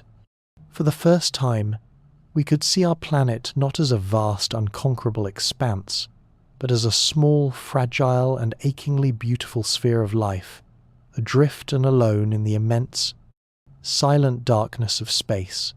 This was not a philosophical concept, but a tangible visual reality.